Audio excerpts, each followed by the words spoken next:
Hi everyone, welcome back to our channel tutors J. और कैसे हो सब लोग यार? आई होप कि सब लोग यार बहुत बढ़िया होगे और बहुत बढ़िया तरीके से अपनी मेहनत कर रहे होंगे जनवरी अटेम्प्ट के लिए।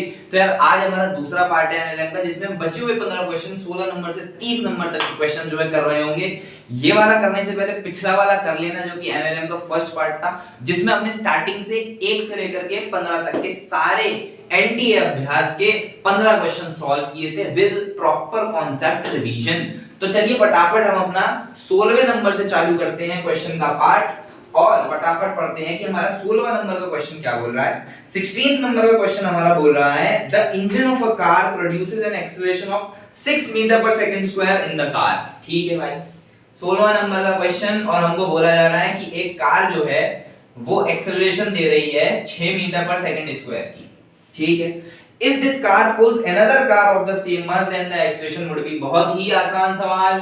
अब अगर ये कार दूसरी कार को भी पुल कर रही है तो मुझे बताना है कि कितना एक्सेलरेशन जो है लग रहा होगा। तो यार देखो, बहुत ही इजी सवाल है। सबसे पहले ऐसे सवालों को करने के लिए हमारे दिमाग में होनी चाहिए फोर्स। सीधे एक्सेलरेशन पे काम करना सही नहीं होता, सही होता है सबसे पहले फोर्स निकालना। अगर ये मेरे लिए कार 1 है और ये कार 2 है तो कार 1 मैक्सिमम फोर्स कितना लगा सकती है? क्या ma लगा सकती है क्या? अरे हाँ ना, बोलो यार, ma लगा सकती है कि नहीं? ma लगा सकती है तो m इंटू 6, तो क्या 6m का फोर्स कार 1 लगा रही है। और नेट फोर्स पूरे सिस्टम पर क्या यही है भाई? इसको खींचने के लिए भी जो फोर्स लग रही है वो तो यही लग रही है 6f। तो अब 6f फोर्स इन दो मासेस को खींच रही है, दो मास को खींच रही है। तो एक्सेलरेशन क्या? अब हम इक्वेशन क्या लिखेंगे कि जो 6m फोर्स है, जो 6m फोर्स है, ये 6m अब 2m मास को खींच रही है और हमें एक्सेलरेशन बताना है कि कितने एक्सेलरेशन से ये काम पूरा हो पा रहा है। तो इस एक्सेलरेशन का आंसर आ जाएगा 3 मीटर पर सेकंड स्क्वायर। इसी के साथ हमारा 16वां नंबर का सवाल, जो कि बहुत ही आसान था, वो सॉल्व हो गया है। अब हम आते हैं अपने 17वें नंबर के सवाल पर, जिसमें हमें कुछ 3 पुलिस बना करके दे रखे हैं। तो 17वें नंबर का क्वेश्चन ये बहुत ही सिंपल है। हमको बोल रखा है कि 3 पुली हैं जिन पे कुछ कुछ अलग अलग डिजाइन है। तो फटाफट ये पुली बना लेते हैं।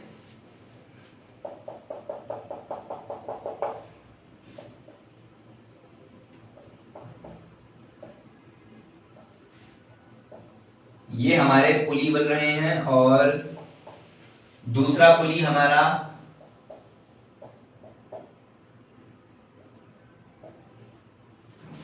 और ये हमारा है तीसरा पुली।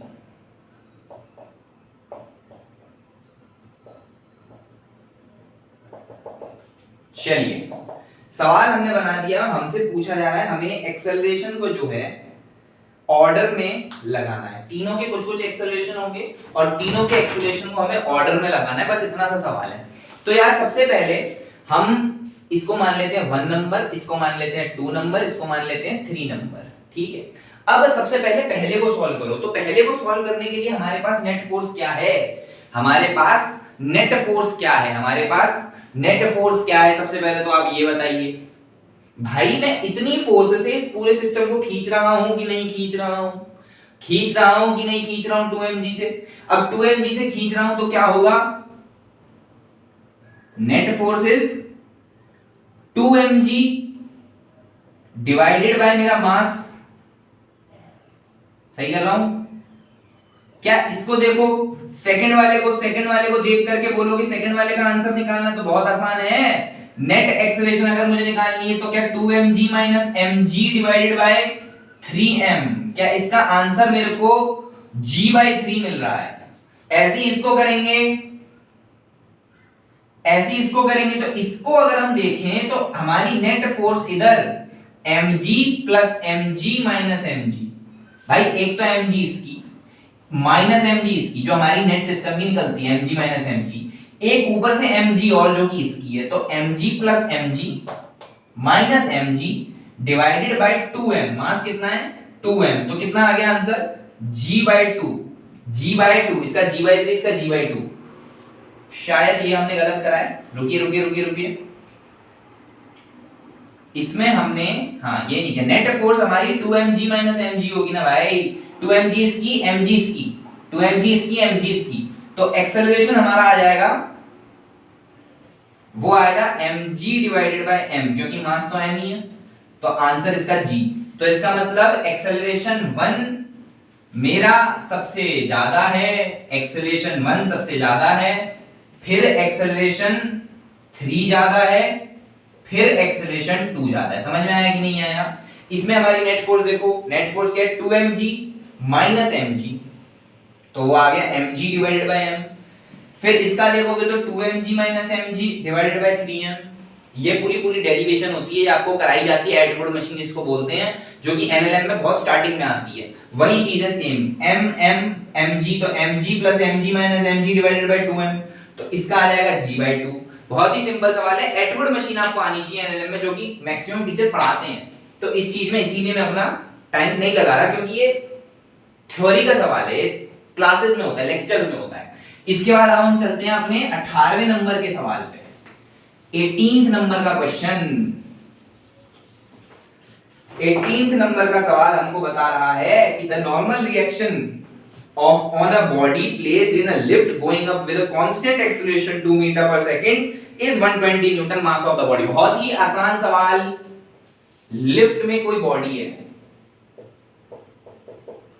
अब इस लिफ्ट का ऊपर की तरफ एक्सेलरेशन है 2 मीटर पर सेकंड स्क्वायर, ठीक है। अब इस पर जो नॉर्मल लग रहा है वो मुझे दिया हुआ है 120 न्यूटन, ठीक है, 120 न्यूटन। तो हम क्या करते हैं, हम इसके अंदर बैठ जाते हैं, हम इसके अंदर बैठ गए। इसके अंदर बैठ करके हम देख रहे हैं कि भाई साहब इसका एफबीडी बनाएं, इसका एफबीडी बनाएंगे तो ऊपर नॉर्मल नीचे एमजी, अरे हाँ ना बोलो। लेकिन इसके साथ साथ एक चीज बच रही है, और वो चीज क्या है हमारी, सूडो फोर्स। वो चीज क्या है हमारी, सूडो फोर्स। तो सूडो फोर्स नीचे ma, सूडो फोर्स कितनी, नीचे की तरफ ma, जो कि लगेगी ऊपर की तरफ एक्सेलरेशन, तो इस पर नीचे की तरफ ma। तो n is equals to mg plus ma, और n आ गया हमारा mg प्लस a। तो इसका मतलब g हमको बोला गया 10 लेने को, n 120 है, 120 is equals to m into 12, और आपका m आ गया 10 kg। फ्लो में देखिए हमने ब्लैक मार्कर से ही पूरा आंसर सॉल्व कर दिया, हमने मार्कर ही चेंज नहीं किया। तो मास आपका जो है 10 kg आ गया है। बहुत ही सिंपल सवाल, बहुत ही आसान तरीके से हमने कर दिया, कोई ज्यादा डिफिकल्ट सवाल नहीं था। अब आप पता है, अब आप एक चीज देखोगे कि मैक्सिमम सवाल आपकी बेसिक थ्योरी से सॉल्व होंगे। मैक्सिमम सवाल आपकी बेसिक थ्योरी से सॉल्व हो जाएंगे, आपको ज्यादा दिमाग लगाना ही नहीं पड़ेगा। अब चलते हैं अपने 19वें सवाल पर, 19th सवाल। 19th सवाल, बंदर हमको दिख गए वापस से, बंदर हमारे, ठीक है। तो देखिए 19वां सवाल हमको बता रहा है, सबसे पहले डायग्राम बना लेते हैं। ये ऐसे ऐसे है, एक रोप है, इस पे एक बंदर लटका हुआ है, इसकी पूंछ है, इसकी पूंछ से एक और बंदर लटका हुआ है, ठीक है। हमको बोला जा रहा है the monkey be shown in the figure. अच्छा, बी नीचे वाला है, ए ऊपर वाला है, ये बी है, ये ए है, ठीक है।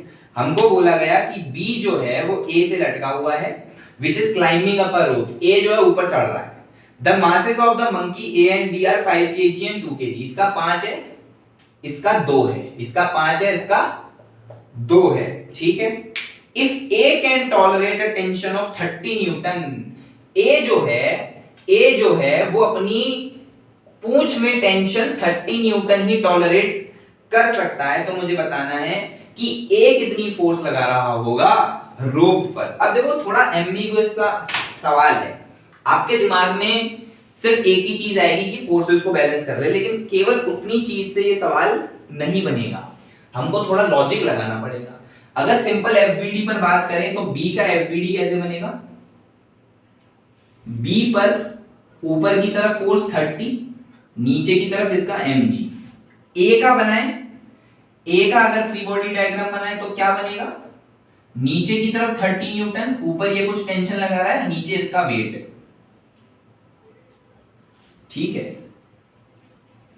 ठीक है, इतना तो सिंपल सा सवाल है, इसमें तो कुछ है नहीं। क्या हमें टेंशन की वैल्यू हमें निकालनी क्या है, हमें ये निकालना है। अब ये निकालने के लिए हमें बोला जा रहा है कि भाई 30 न्यूटन में मैक्सिमम झेल सकता हूं, तो हमने 30 न्यूटन लगा दी, मैक्सिमम झेलवा दी। लेकिन अब वो कितनी फोर्स लगाए ऊपर चढ़ने के लिए, तो ऊपर चढ़ रहे हैं तो मान लो कि यार इसका एक्सीलरेशन ऊपर की तरफ है, तो क्या इसका भी एक्सीलरेशन ऊपर की तरफ हो जाएगा? अरे होगा कि नहीं होगा? अब एक्सीलरेशन फाइंड करना हमारे लिए जरूरी है, तो एक्सीलरेशन फाइंड करना इससे ज्यादा सिंपल पड़ेगा या इससे? एक्सीलरेशन फाइंड करना इससे ज्यादा सिंपल पड़ेगा, तो हम क्या करेंगे 30 mg is equals to ma। अब इसका मास हमें गिवन है 2 kg, तो हम क्या करेंगे 30 - 20 divided by 2 is acceleration which is 5 metre per second square. बहुत सुंदर, बहुत सुंदर, बहुत सुंदर। अब आते हैं इस पर। जैसे इस पर आएंगे तो इस पर हम क्या देखेंगे कि यार अब सेम लिखो t - 30 - 50 is equals to 5 into a, और a की वैल्यू कितनी हमने निकाली है? a की वैल्यू निकाली है 5, तो इधर भी 5 लगा दो। तो अब टेंशन जो आ जाएगा वो आ जाएगा 30 + 50 + 25, और ये आ गया हमारा 105 न्यूटन। ये आ गया हमारा टेंशन 105 न्यूटन। मतलब जो ए बंदर है, मंकी ए है, वो 105 न्यूटन लगाएगा तब जाके चढ़ पाएंगे। कंडीशन कि वो 30 न्यूटन उसकी पूंछ पर लगा रहा है, 30 न्यूटन उसकी पूंछ पर लग रही है। चलिए अगले सवाल पर आते हैं, जो कि है हमारा 20वें नंबर का सवाल।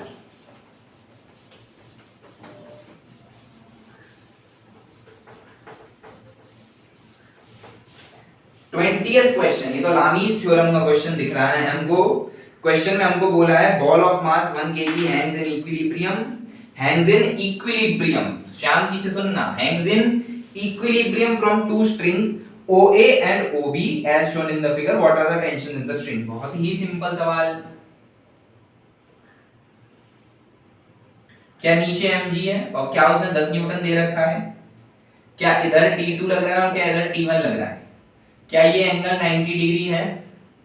क्या ये 120 है? क्या ये 150 है? तो क्या ये लामीज थ्योरम का सवाल नहीं है? लामीज थ्योरम जैसा कि आप जानते हैं, लामीज थ्योरम क्या होता है?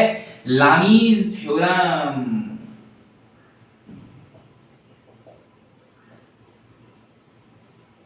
इधर F1 इधर F2 नीचे F3, यहां पे एंगल θ3, यहां पे एंगल θ2, यहां पे एंगल θ1। तो हमें क्या दिख रहा है? F1 upon sin θ1 should be equal to F2 upon sin θ2 equal to F3 upon sin θ3। ये होता है हमारा लामीज थ्योरम। क्या इसका यूज करके सीधा सीधा ये आंसर बन सकता है? अरे हाँ ना बोलो यार। तो क्या लिखूंगा T1 upon sin 150 equal to T2 upon sin 120 equal to 10 upon sin 90। sin 90 की वैल्यू क्या 1 होती है? sin 90 की वैल्यू क्या 1 होती है? तो क्या इसको लिख करके मैं बोल सकता हूं कि यार ये तो सब कुछ 10 के बराबर होना चाहिए? क्या ये तो सब कुछ 10 के बराबर होना चाहिए? क्या T1 की वैल्यू 10 sin 150, sin 150 क्या sin 30 होता है? sin 150 क्या sin 30 होता है? और sin 30 की वैल्यू क्या 1/2 होती है? तो क्या T1 की वैल्यू 5 न्यूटन, और इसी हिसाब से करेंगे तो क्या T1 की वैल्यू √3/2 क्या 5√3? अरे हाँ ना बोलो यार। अरे क्या बहुत ही सिंपल सवाल है। अगर आपको ये पता है, ये नहीं पता है, तो ये सवाल देख करके क्या ये पता चल गया? बहुत बढ़िया। इसी को कहते हैं रिवीजन प्लस मॉक टेस्ट, इसी को कहते हैं रिवीजन प्लस मॉक टेस्ट। अब हम चलते हैं हमारे 21 को वाले क्वेश्चन पर।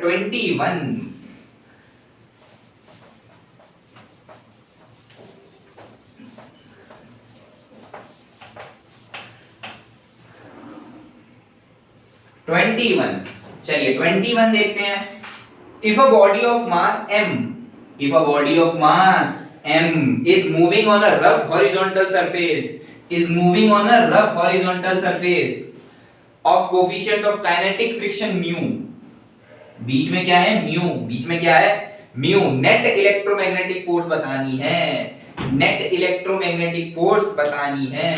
अब नेट इलेक्ट्रोमैग्नेटिक फोर्स अगर बतानी है तो नेट इलेक्ट्रोमैग्नेटिक फोर्स क्या हुई?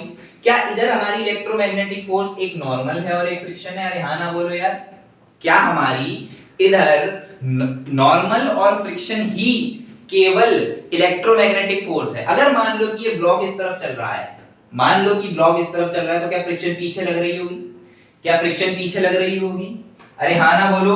तो क्या मैं बोल सकता हूं नॉर्मल और फ्रिक्शन का resultant is my net electromagnetic force. Net electromagnetic force. अब अगर इसको मैं इसकी फोर्सेस बैलेंस करूं तो क्या N इक्वल टू mg और F equal to mu mg हो जाएगा कि नहीं हो जाएगा? अरे हाँ ना बोलो यार। N मेरा mg, N ऊपर mg नीचे। फ्रिक्शन क्या होता है? Mu mg। फ्रिक्शन क्या होता है? Mu n। n क्या है? mg। तो नेट अगर मैं निकालना चाहूं, नेट क्या हो जाएगा? Root of n square plus small f square which is equal to root of m square g square plus mu square m square g square which is equal to mg root of 1 plus mu square. This is my net force. अरे हाँ ना बोलो यार। बहुत सुंदर, बहुत बढ़िया, मजा आ गया, वाह वाह। अब हम चलते हैं 22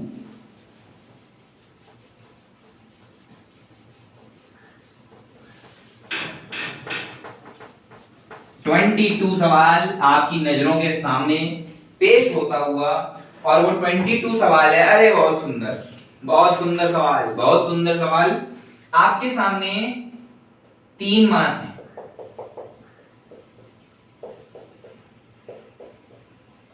M1, M2, M3।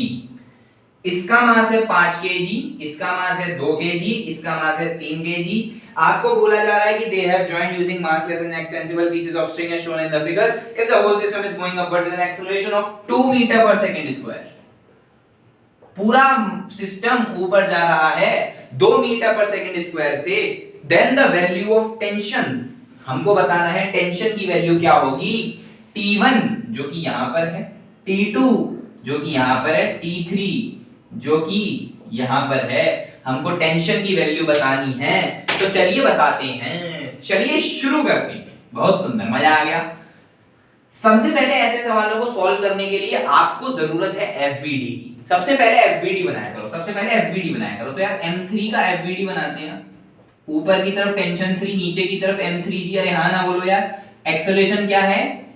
2 metre per second square. M2 को बनाए, M2 को, M2 पर ऊपर की तरफ टेंशन 2, नीचे की तरफ टेंशन 3, नीचे की तरफ इसका खुद का वेट, ऊपर की तरफ एक्सेलरेशन है जो कि कितना है? 2 मीटर पर सेकंड स्क्वायर। क्योंकि क्वेश्चन में बोला गया है कि पूरा सिस्टम 2 से चल रहा है, पूरा सिस्टम 2 से चल रहा है। अब आइए M1 पे। M1 ऊपर की तरफ टेंशन 1, नीचे की तरफ टेंशन 2, नीचे की तरफ M1g। पूरा एक्सेलरेशन ऊपर की तरफ जो कि है 2 मीटर पर सेकंड स्क्वायर। अब आप बताओ कि पहले M3 से चालू करें या M1 से चालू करें? देखो सबसे आसान रहता है M3 से चालू करना, क्योंकि उसमें सबसे कम फोर्सेस हैं। कम फोर्सेस को सॉल्व कर लो तो हमारा आगे का सवाल इजी बनता जाता है। चलिए M3 पे सॉल्व करते हैं। M3 पे सॉल्व करेंगे तो T3 minus M3g is M3 into 2। ठीक है, सॉल्व करके T3 की वैल्यू क्या आ जाएगी? अगर हम g को 9.8 लेंगे तो M3 की वैल्यू आ जाती है M3 इंटू 9.8 प्लस 2 जो कि आती है 35.9। शायद 35.9 ही आती है ना, 35.4 आती है, 35.4 आती है आपकी वैल्यू। मैं सॉल्व कर चुका हूं, आप इसको सॉल्व करिएगा। कोई भी परेशानी आए तो आप मुझसे पूछ सकते हैं। 35.4 आती है। इसके अलावा T2, अब हमारा टारगेट क्या है? T2 निकालना। तो T2 minus T3 minus M2g equal to M2 into A। तो T2 की वैल्यू क्या हो जाएगी? T2 की वैल्यू हो जाएगी M2g plus A plus T3। तो T3 की वैल्यू तो आप ऊपर से ही निकाल चुके जो कि है 35.4। इसको सॉल्व करोगे तो कुछ आएगा जिसका आंसर शायद 59 आता है। इसका आंसर आता है 59। ऐसे ही आप T1 लिखोगे, T1 minus T2 minus M1g equal to M1 into A। A की वैल्यू तो 2 है जो कि गिवन है। T1 की वैल्यू आ जाएगी M1 2 plus g plus T2। Solve करके ये आता है शायद 118 न्यूटन। ठीक है, तो ये भी सवाल आपका सिंपल है, बहुत ही आसान तरीके से हो गया। कोई मुश्किल है तो आप मेरे से कमेंट में पूछ सकते हैं, नहीं तो कमेंट में पूछो, फिर मैं आगे बताता हूं, ठीक है। इसके बाद 23rd सवाल पर हम आ गए हैं। 23वें नंबर का सवाल आपके सामने आपकी कंप्यूटर स्क्रीन पर, जो कि फ्री का है। फ्री का तो नहीं है, हो सकता है वो 4 नंबर का हो, आपके जेईई मेन में डायरेक्ट वही सवाल आ जाए। चलिए क्वेश्चन नंबर 23। अरे भाई साहब रेलवे का सवाल आ गया, रेलवे का। अरे भाई साहब रेलवे वैगन, हम तो सिर्फ सर जी वैगन जानते हैं। अरे आना बोलो सर, हम तो बस जी वैगन जानते हैं, हम रेलवे वैगन नहीं जानते, हम तो सिर्फ जी वैगन जानते हैं, मर्सिडीज जी वैगन। ठीक है चलिए, 80 railway wagon all of the same mass, इतना 80 बोगियां हैं भाई। हम यूपी बिहार वाले क्या बोलते हैं पता है? बोगी। हम लोग बोलते हैं जो ट्रेन के कोच होते हैं ना, उसको बोलते हैं बोगी। उसको हिंदी में बोगी बोला जाता है, लेकिन हम बोगी ज्यादा बोलते हैं, डिब्बे कोच कम बोलते हैं, बोगी बोलते हैं। अब इसके साथ हमारा इंजन जुड़ा है, जो कि एक फोर्स लगा रहा है 4 × 10⁵ की। हर इसका मास सेम है और मास की वैल्यू जो है वो है 5 × 10⁻³ kg। 5 × 10⁻³ kg। हमको बोला जा रहा है कि हमको टेंशन बतानी है 30-31 के बीच वाले बोगी की, 30-31 वाले बीच वाले बोगी की। तो यार देखो बहुत ही सिंपल सवाल है, कोई ज्यादा मुश्किल है नहीं, पर आपको इसमें कुछ सीक्वेंस क्रिएट करना पड़ेगा। आपको क्या करना पड़ेगा? हल्का सा सीक्वेंस क्रिएट करना पड़ेगा। सीक्वेंस क्रिएट करने के लिए सबसे पहले तो मुझे चाहिए एक्सेलरेशन क्या हो। आपको याद हो कि आपको सॉल्व कराते हैं ऐसे सवाल की, एक डब्बा है, इसके साथ दूसरा डब्बा कनेक्ट कर दिया, अब बताओ आंसर क्या होगा। तो हम क्या करते हैं, पूरे का एक्सप्रेशन निकालते हैं, फिर सॉल्व करते हैं, जैसे कि हमने 16वें नंबर के आज के पहले सवाल में किया था कि एक कार दूसरी कार को खींच रही है। उसी तरीके से जो है ये भी होगा। तो सबसे पहले हमारा टारगेट है कि हम एक्सेलरेशन निकाल लें। तो नेट फोर्स क्या हो गई? नेट फोर्स हमको दी हुई है 4 × 10⁵। नेट मास क्या हो गया वो हम निकाल लेते हैं, कितना हो गया 80 × 5 × 10⁻³ जो कि हो जाएगा 400 × 10⁻³। सही बात है कि नहीं है? अरे हाँ ना बोलो यार। तो एक्सेलरेशन क्या हो जाएगा? नेट फोर्स अपॉन नेट मास, जो कि हो जाएगा 4 × 10⁵ डिवाइडेड बाय 400 × 10⁻³, जो कि हो गया 1 मीटर/सेकंड स्क्वायर। 1 metre per second square. अच्छा अब मान लो, अब एक बात मान लो कि सबसे पहले 1 नंबर कोच या 1 नंबर बोगी या 1 नंबर वेगन और 2 नंबर वेगन के बीच की हम टेंशन निकालते हैं। सबसे पहले हम सीक्वेंस क्रिएट करना चाह रहे हैं, सीधे 30 से 31वें नंबर के बीच में तो पहुंचना मुश्किल है। सबसे पहले 1 और 2 के बीच में पहुंचते हैं। तो 1 और 2 के बीच में जो टेंशन होगी उसको कैसे लिखेंगे? 4 × 10⁵ -T1 equal to mass into acceleration. अरे हाँ ना बोलो। ये मैंने कैसे निकाला? ये मैंने निकाला, मैंने 1 नंबर बोगी का एफबीडी बनाया। मैंने 1 नंबर बोगी का एफबीडी बनाया, 1 नंबर बोगी का एफबीडी बनाया। तो यहां से T1 क्या मिला? 4 × 10⁵ -ma। अरे हाँ ना बोलो यार, अरे हाँ ना बोलो। ऐसे ही मान लो मैं दूसरे नंबर बोगी का बना देता हूं, तो पीछे की तरफ क्या T2 हो जाएगी और आगे की तरफ क्या T1। अरे हाँ ना बोलो यार। पीछे M2 बोगी अपने पीछे खींच रही है बोगी नंबर 3 को, और आगे से खींच रही है बोगी नंबर 1 से। तो हम क्या लिखेंगे? हम लिखेंगे T1 - T2 is equals to mass into acceleration. तो यहां से हमें क्या पता चला? यहां से हमें पता चल गया T2 क्या हो जाएगा? T1 - ma। अरे हाँ ना बोलो, T1 - ma। और T1 खुद में क्या है? T1 खुद में क्या ये है? T1 खुद में क्या ये है? तो ये हमारा सीक्वेंस बन गया कि Tn is equals to Tn - 1 -ma। अरे हाँ ना बोलो यार। T30 is equals to T29 - ma। अरे हाँ ना बोलो। ये चीज समझ में आई कि नहीं आई? T30 is equals to T29 - ma। अच्छा अब T2 की वैल्यू क्या थी? T2 सॉल्व करके क्या आएगा? T2 सॉल्व करके आएगा 4 × 10⁵ -ma। इसका मतलब 4 × 10⁵ -2ma। क्या हम दूसरी बोगी के बीच में निकाल रहे हैं? तो हमने 2 यूज कर लिया। क्या हमने दूसरी बोगी के बीच में निकाल रहे हैं तो हमने यहाँ पे 2 लिखा, तो अगर हम तीसरी बोगी के बीच में निकाल रहे हैं तो क्या हम वहां पे 30 लिख देंगे? अरे हाँ ना बोलो, बस यही सवाल है। अब इसको तुम्हें सॉल्व कर लेना है, तो अब इसको सॉल्व करोगे तो क्या आ जाएगा, 4 इंटू 10⁵ माइनस 30 इंटू मास कितना है 5 इंटू 10⁵, और एक्सेलरेशन क्या है 1। तो सॉल्व करोगे तो ये आ जाएगा आपका 250 इंटू 10⁵ आएगा शायद, 400 माइनस 150, 250 इंटू 10⁵। अगर ऑप्शन में देखोगे तो 25 इंटू 10⁴ है, वो भी आ जाएगा, लेकिन आप देखो 400 माइनस 150, 10⁵ को कॉमन ले लो, 400 माइनस 150 करोगे तो 250 इंटू 10⁵ न्यूटन आ जाएगा। तो इसी के साथ हमारा 23rd क्वेश्चन भी इजीली सॉल्व हो गया। अब हम चलते हैं हमारे 24th नंबर क्वेश्चन पर।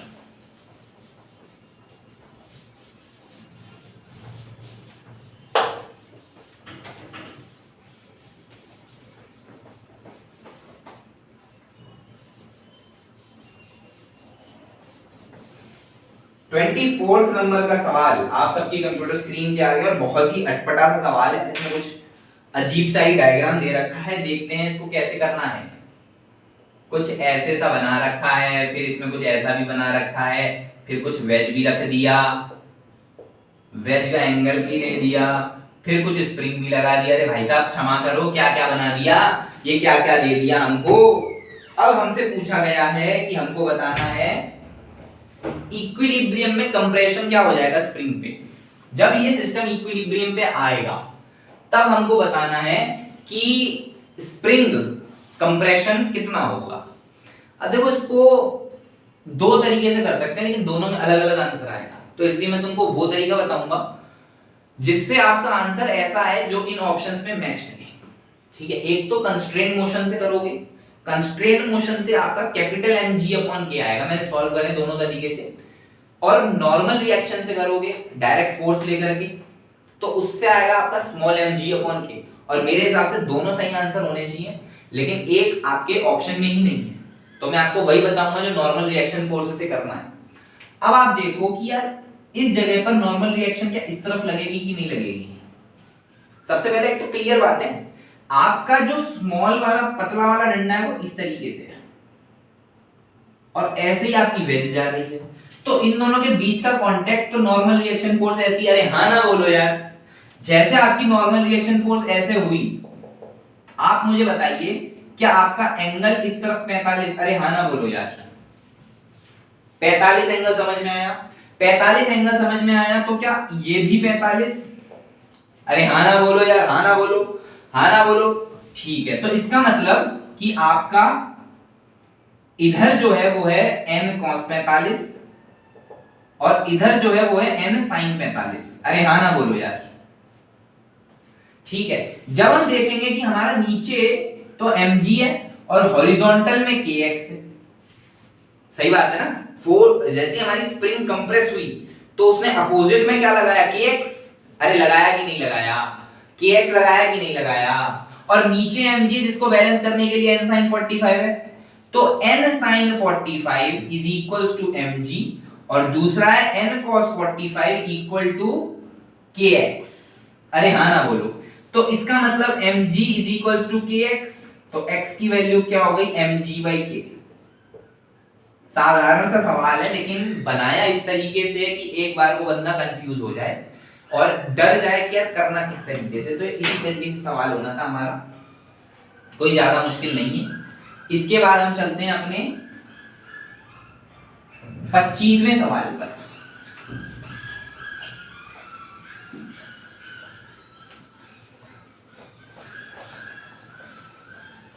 ट्वेंटी फिफ्थ सवाल आपकी कंप्यूटर स्क्रीन पर आ रहा है।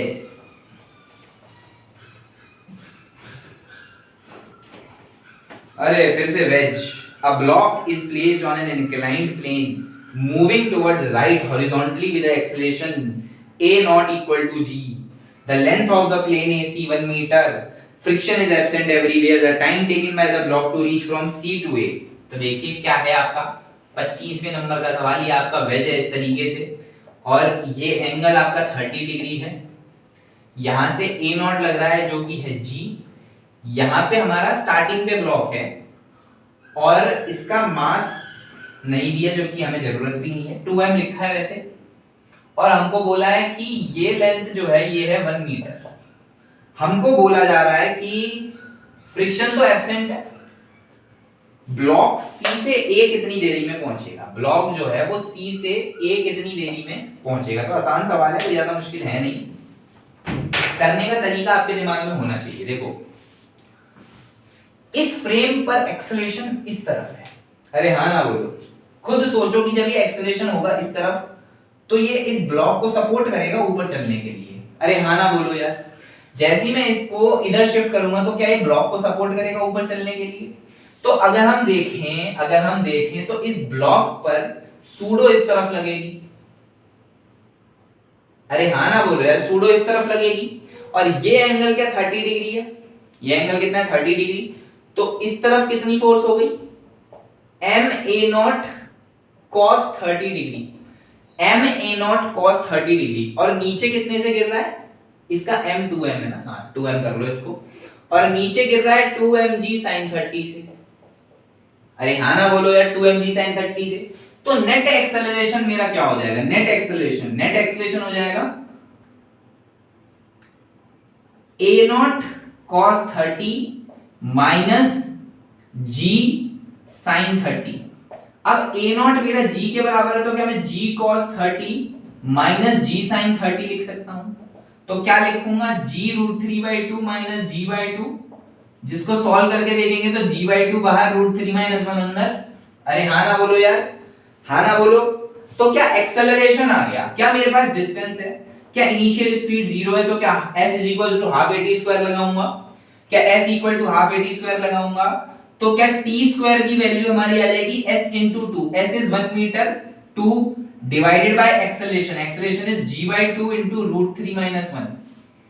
इसको सॉल्व करेंगे तो t² कितना आ जाएगा 4/10 √3 + 1 डिवाइडेड बाय 2, ठीक है, रेशनलाइज भी कर दिया, वैल्यूज भी डाल दी, सब कर दिया। तो इसको सॉल्व करके हमारे पास आएगा 2/10 divided by √3 + 1 and this is equal to t²। तो t की वैल्यू जो आती है वो आती है हमारी 0.74। सॉल्व करके देख लेना, एग्जैक्ट यही आएगा आंसर, ठीक है। कैलकुलेशन बहुत लंबी है इसकी, नहीं तो मैं करके दिखा देता। अब आते हैं हम 26वें नंबर के क्वेश्चन पर।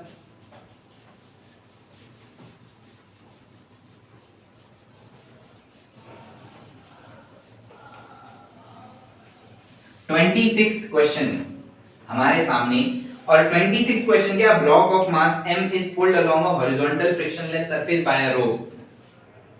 एक रोप से मैं एक m मास को खींच रहा हूं, ठीक है। If force is applied to be p is applied at the free end of the rope, the force exerted by the rope on the block। अच्छा देखिए, इसका कैपिटल M है, साथ ही साथ रोप का भी मास जो है वो m है। अब हमें बोला गया है कि यार मैंने रोप के एंड पे p फोर्स लगाई है, तो मुझे एक्सेलरेशन बताना है m, ठीक है, मुझे बताना है m का एक्सेलरेशन, नहीं m का एक्सेलरेशन नहीं, मुझे बताना है m पर कितनी फोर्स लगेगी। जैसे कि ये m मास है, ये m छोटा हमारा रॉड, यहां पे हमारी फोर्स लगी है P, तो इसका मतलब यहां पे कुछ F फोर्स लगी होगी और वही F फोर्स इसके इस एंड पे होगी जो कि इसको इस तरफ खींच रही होगी। लेकिन ये पूरा अगर हम देखें तो पूरा एक सिस्टम है और इस पूरे सिस्टम पे कितनी फोर्स लग रही है P, तो नेट फोर्स क्या P है, और P क्या m + m * a के बराबर है, तो एक्सेलरेशन की वैल्यू क्या P/m + m हो गई। अब केवल इसके एफबीडी से अगर हम सॉल्व करें तो क्या लिख सकते हैं, F = m * एक्सेलरेशन, तो F की वैल्यू क्या आ गई m * p/m + m, और यही चीज पूछी गई थी, F बताइए कितना लग रहा होगा हमारे ब्लॉक पर। इसी के साथ हमारा 26वां नंबर का क्वेश्चन भी समाप्त हो गया। अब हम आते हैं सीधे 27वें नंबर पर।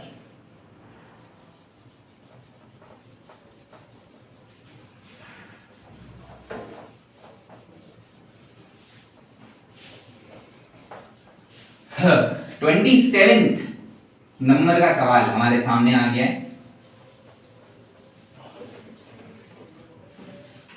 27 नंबर के सवाल में भी हमारे सामने कुछ कुछ इसी प्रकार का दिया हुआ है और हमको बोला है कि at the instant t equal to 0 a force is equals to kt acts on a small body of mass m। ये हमारा मास है, यहाँ पर F इक्वल टू kt लग रहा है, ये एंगल अल्फा है। हमको बोला जा रहा है कि स्मूथ सरफेस है, time when the body leaves the surface. सबसे पहले आपके दिमाग में क्या है, डाउट आ रहा है कि क्या इस फोर्स से जो है हमारी बॉडी उठ सकती है, उठ सकती है कि नहीं उठ सकती।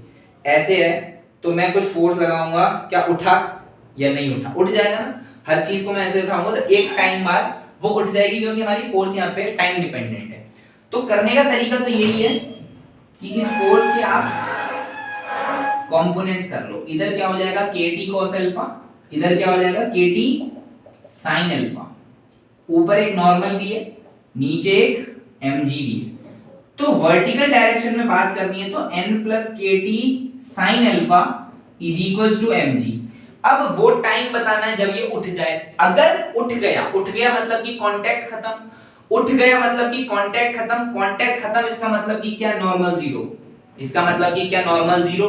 नॉर्मल जीरो इसका मतलब kt sin alpha is mg, तो इसका मतलब t is equals to mg upon k sin alpha। This is the required time, this is the required answer। इसके बाद चलते हैं हम अपने 28वें नंबर के सवाल पर।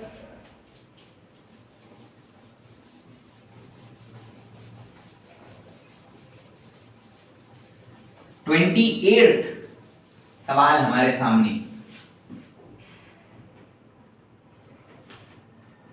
28th सवाल में हमको बोला जा रहा है कि a block is kept on a smooth inclined plane of the angle of inclination 30 degree. ठीक है भाई, with a constant acceleration so that the block does not slide relative to the inclined plane. ठीक है, मैंने एक block रखा है और इसका एक्सेलरेशन, इस इंक्लाइंड प्लेन का एक्सेलरेशन इस तरीके से है कि जो हमारा ब्लॉक है वो ना फिसले। तो मुझे बताओ, क्या मैं इस तरफ खींचूंगा तो पक्की बात है फिसल जाएगा। इसका मतलब इस पर एक्सेलरेशन इस तरफ होना चाहिए, तभी ये नहीं फिसलेगा, तभी हमारा ब्लॉक नहीं फिसलेगा। और इस समय जो कांटेक्ट फोर्स है वो है F1। ठीक है, and F2 be the contact force. Now the inclined plane stops and the F2 be the contact force between the two. अब क्या हुआ कि हमारा इंक्लाइंड प्लेन रुक गया, ये एक्सेलरेशन खत्म। जैसे ही एक्सेलरेशन खत्म हो गई तब हमारे पर कांटेक्ट फोर्स आ गई, वो थी F2। हमको बताना है F1 अपॉन F2 बताइए। बहुत अच्छा सवाल है, तो ध्यान से सुनिए किस तरीके से सॉल्व होगा। ठीक है भाई, देखते हैं। अब इसको देखें तो A इस तरफ, तो इस पे सूडो क्या इस तरफ, अरे हाँ ना बोलो, सूडो इस तरफ, सूडो इस तरफ, तो ये एंगल 30, ये एंगल 30, तो इस तरफ ma cos 30 और नीचे की तरफ mg sin 30।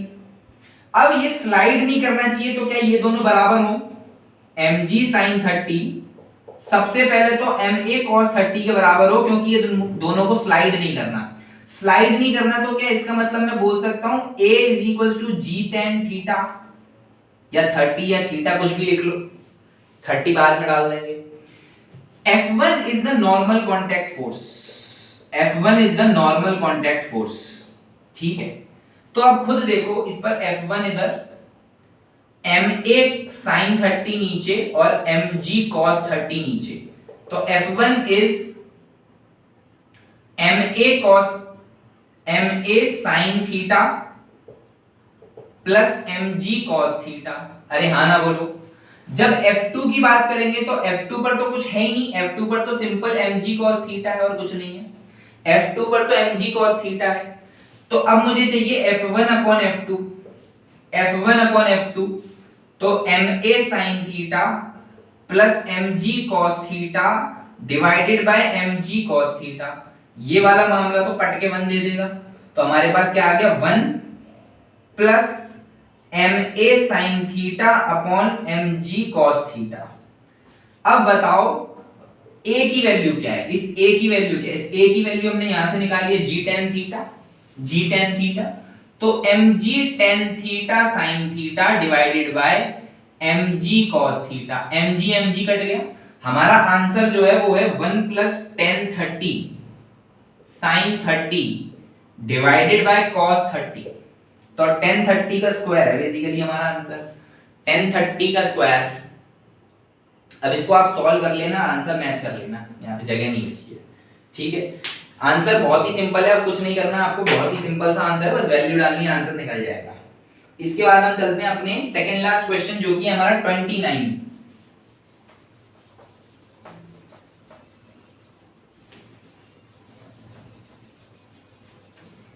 29th वाला सवाल आपके सामने, और बहुत ही सिंपल सा प्रतीत होता है। फिर से हम जो है लिफ्ट के अंदर घुस गए हैं और लिफ्ट हमारी चल भी रही है। 29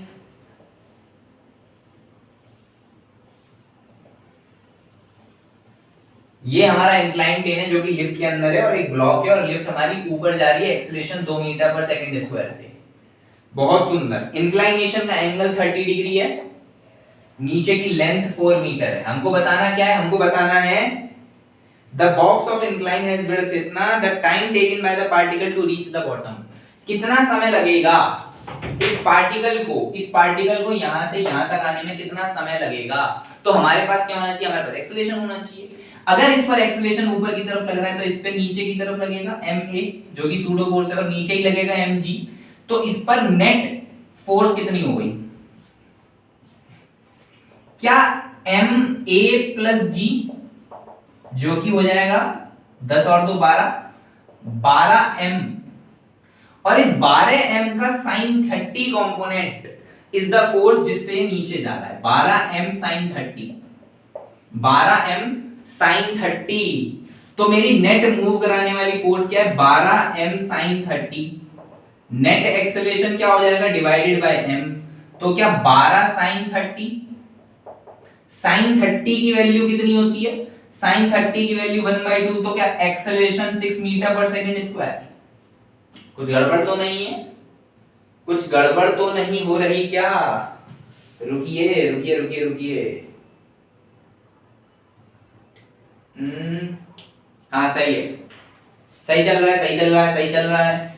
एक्सेलरेशन हमारा 6 मीटर पर सेकंड स्क्वायर है। अब हमको बताना क्या है, हमको बताना है कि यार हमको यहां से यहां तक आने में कितनी देर लगेगी। हमारा एक्सेलरेशन इसके अलोंग है तो हमारी डिस्प्लेसमेंट इसके अलोंग होनी चाहिए। हमारी डिस्प्लेसमेंट कितनी आएगी, तो हम जानते हैं कि b by h is cos theta, b by h is cos theta. b हमको गिवन है 4 metre, 4 upon h is cos 30। तो h कितना आ गया, h आ गया 4 upon cos 30। cos 30 की वैल्यू देखोगे तो कितनी, √3/2, √3/2। तो क्या ये 8 upon √3 हो गया, 8 upon √3। और सुंदर बनाए तो क्या 8 √3 upon 3 हो गया। अरे हाँ ना बोलो यार, 8 √3 upon 3 हो गया। अब मेरे को s is equals to half a t square से t सॉल्व करना है, तो t स्क्वायर कितना हो जाएगा, 2 into s divided by a। s कितना है 8 √3/3 डिवाइडेड बाय a कितना है 6, और इसका क्या करना है रूट। तो टाइम की वैल्यू आ जाएगी root of 8 into 2 into √3 divided by 6 into 3। Solve करके आएगा 4 upon 3 √3 upon 2। इतना सेकंड हमको लग रहा होगा। फाइनली अब हम आ गए अपने आखिरी सवाल पर, और एनएलएम के एनटीए को समाप्त करने के लिए हम आ गए अपने 30th नंबर के सवाल पर। हाँ तो मैं भी थक गया।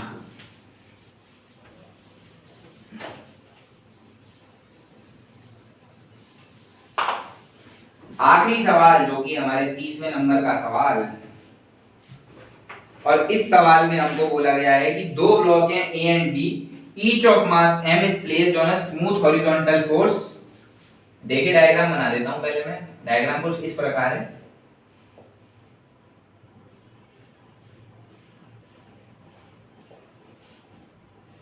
ये m है, ये 30 है, ये भी m है, यहां से फोर्स लग रही है 2f, यहां से फोर्स लग रही है f। हमको बोला जा रहा है कि हमको बताना है the block A does not slide on the block B, then the normal reaction acting between the two blocks is। दोनों ब्लॉक्स के बीच में नॉर्मल रिएक्शन जो है वो कितनी लग रही होगी। तो सबसे पहले यार कभी भी इस प्रकार के सवाल आते हैं तो हमारे दिमाग में सबसे पहले आना चाहिए कि नेट एक्सेलरेशन बताओ। तो नेट एक्सेलरेशन निकालना है, तो नेट फोर्स बताओ 2f minus F divided by net mass is 2m, तो क्या f upon 2m is my acceleration, f upon 2m is my acceleration, f upon 2m is my acceleration. अब मान लो मैं इसका fbd बना देता हूं, ये a ब्लॉक है, मान लो ये b ब्लॉक है, तो a ब्लॉक का जब मैं बनाने गया,